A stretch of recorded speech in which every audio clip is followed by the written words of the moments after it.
Vamos ahora a revisar un punto muy importante que suele generar confusión, que es precisamente el análisis de las devoluciones en compra y pago de flete. Puede darse el caso en el que se decida devolver ciertas cantidades de unidades del inventario al proveedor, probablemente porque tengan algún defecto que requiera ser devueltas a ese proveedor.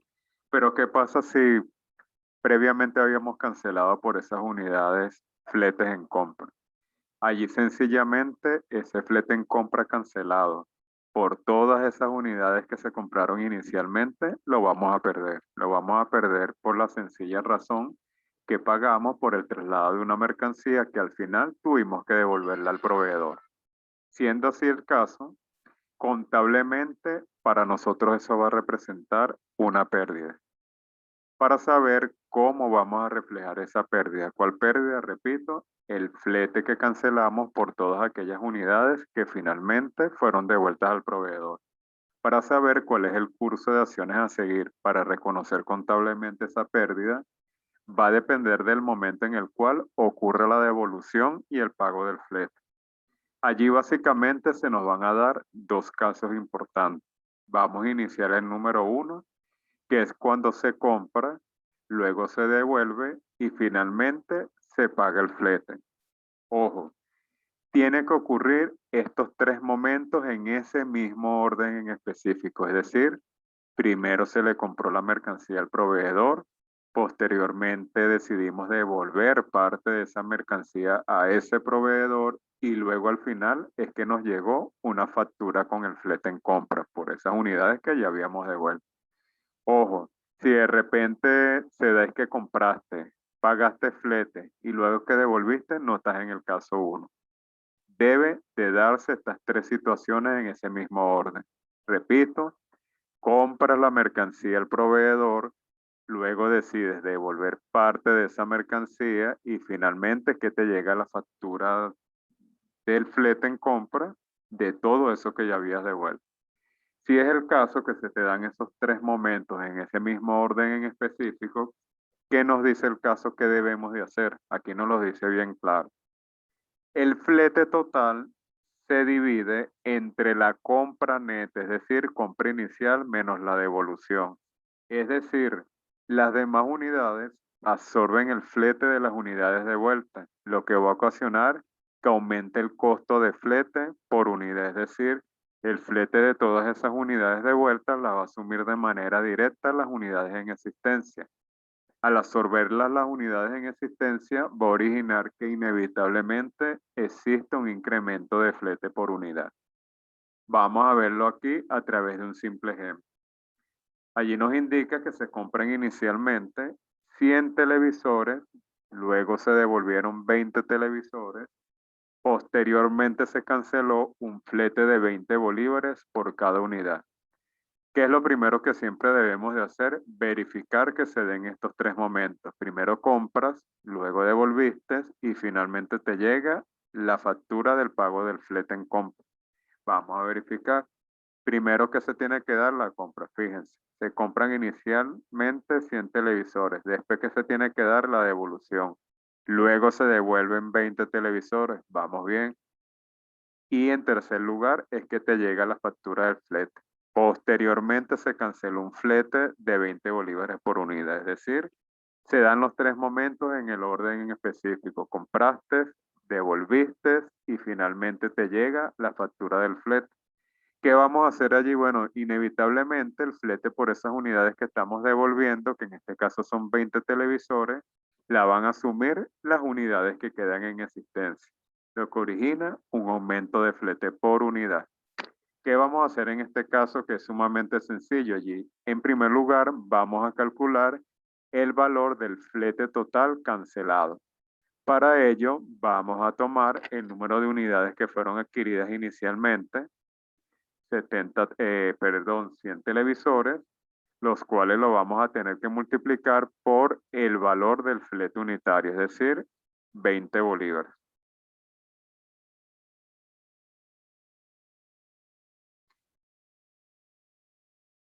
Eso nos da un valor de 2.000 bolívares. ¿Qué nos dice la teoría? Ese total de flete cancelado lo vas a tener que dividir a juro entre el valor de la compra neta.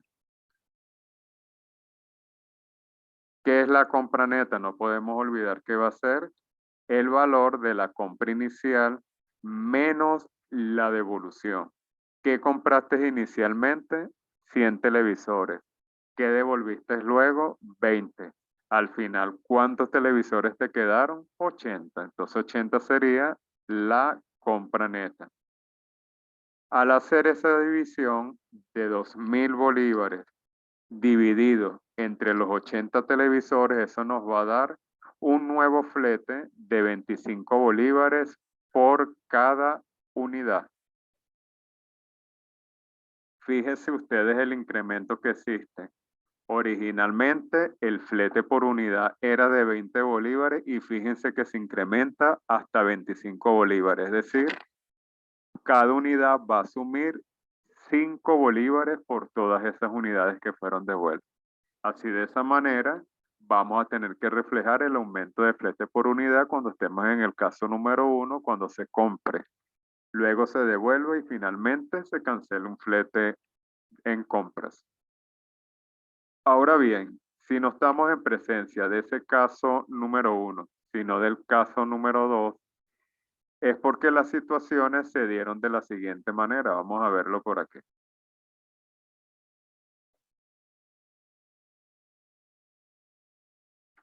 Compras, pagas el flete y después es que devuelves la mercancía. Aquí tiene que ocurrir ese orden en específico.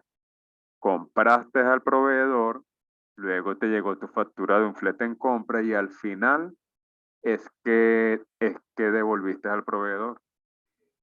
Sin embargo, dentro de este caso 2, se te pueden originar a su vez dos escenarios. El escenario A, por llamarlo de alguna manera, es si se realizó la venta de al menos una unidad, el flete de todas esas unidades que devolviste la va a asumir directamente el costo de venta. Aquí es muy sencillo.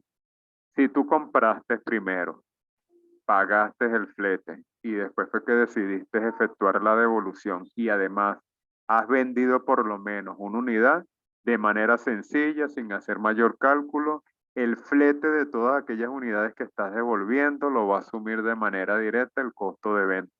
¿Cómo sería el registro? Como el que vemos allí. Como vas a devolver mercancía al proveedor, lógicamente él te va a tener que devolver el dinero o crear una cuenta de anticipo. Si te devuelve el dinero, banco caja, o si te crea el anticipo, bueno, tendrás que cargar el anticipo. Seguidamente vas a tener que reflejar el costo de venta para reflejar todo el flete de esas unidades que devolviste. Seguidamente le vas a tener que abonar al inventario de mercancía por el costo de la tarjeta de inventario. Ya vamos a ver qué es esa tarjeta de inventario. En ella vamos a tener las distintas compras, ventas y los saldos disponibles de mercancía. Y por lo general allí vamos a tener todos los costos unitarios, ya sea costos originales, fletes en compras, descuentos en compras, los vamos a tener allí reflejados. Y finalmente le vamos a tener que abonar también al crédito fiscal porque si estamos devolviendo mercancía, lógicamente el proveedor nos debe de reversar parte del crédito fiscal calculado.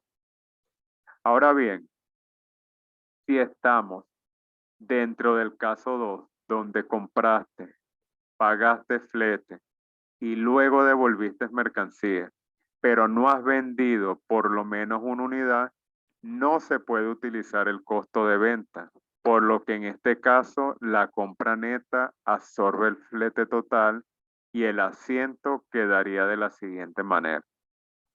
Es decir, allí no podemos utilizar el costo de venta, allí sencillamente las unidades que están en existencia o la compra neta, como lo quieran denominar, va a asumir el flete de todas esas unidades. ¿Cómo sería el asiento? Allí como lo ven. Como es una devolución, le vamos a cargar a banco caja si nos devuelven el dinero porque fue una compra de contado, o le cargamos a cuenta por pagar si fue una compra a crédito.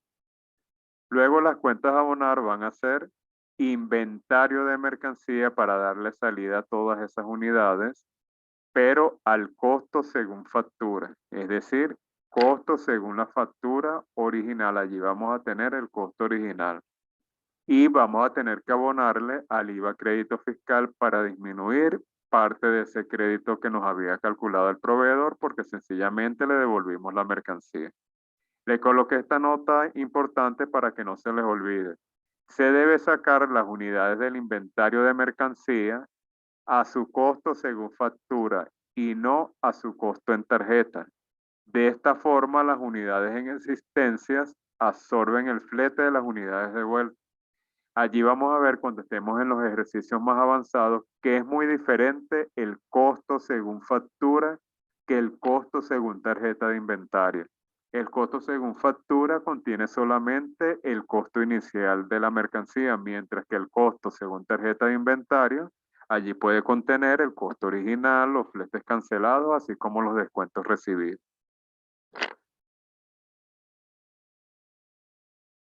Otros aspectos importantes que igual lo vamos a retomar más adelante.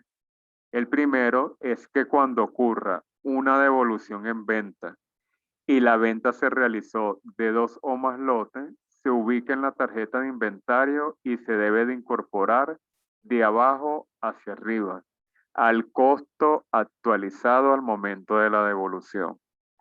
Debemos de recordar, como lo vimos a nivel teórico, que el método de registro y en este caso de evaluación FIFO establece que las primeras unidades en ser adquiridas deben de ser las primeras en ser vendidas. Allí les comenté que iba a ser necesario organizar la mercancía por lotes desde la más antigua hasta la más reciente. ¿Con qué objeto? Bueno, con el objeto de garantizar siempre vender lo más antiguo y que vaya quedando en el inventario lo más reciente. ¿Qué sucede? Que es usual que a veces cuando le vendemos mercancía a un cliente, contablemente toquemos varios lotes, 2, 3, 4 lotes o los lotes que sean necesarios. Bueno, allí sucede que si llega a ocurrir una devolución en venta, vamos a tener que obligatoriamente verificar en esa tarjeta de inventario ese día en particular, ese día en el cual ocurrió la venta. Allí nosotros vamos a cerciorarnos si se tocaron 2 o más lotes. Si es así, que tengamos varios lotes en ese día de la venta, va a ser necesario cuando yo haga esa devolución en venta, volverlos a incorporar al inventario desde abajo hacia arriba, es decir, allí gráficamente en esa tarjeta de inventario vamos a tratar de tomar los lotes con las unidades más antiguas que teníamos en el inventario, de modo que vamos a dejar como vendido lo más viejo y que vuelva a ingresar lo más reciente. De todas maneras, en los ejercicios los vamos a retomar nuevamente. Y por último, por ubicar lotes, se toma en cuenta el costo original, es decir, sin fletes, gastos de importación, descuentos, rebajas, entre otros. Pero en la tarjeta de inventario siempre se coloca con todos los elementos que afectan el costo. Es decir, cuando estemos también en esos ejercicios más avanzados, donde nos den un valor inicial de la cuenta de inventario de mercancía y que además en esa cuenta estén contenidos varios lotes, allí es importante ubicar lotes. ¿Qué significa ubicar lotes? Sencillamente separar los lotes de acuerdo a su antigüedad. ¿De cuál antigüedad? Desde el más viejo hasta el más reciente. Allí, cuando estemos haciendo esa ubicación de lotes, o lo que es lo mismo, organizar cada uno de los lotes por antigüedad, allí vamos a considerar nada más el costo original para ubicarlos de manera sencilla. Pero ahora, cuando hagamos el traslado de esos lotes a esa famosa tarjeta de inventario, allí por supuesto que sí vamos a tener que incluir todos los elementos que los afecten, ya sean fletes, gastos de importación, descuentos o rebajas. Así de esta manera hemos culminado toda la parte teórica del tema de inventario.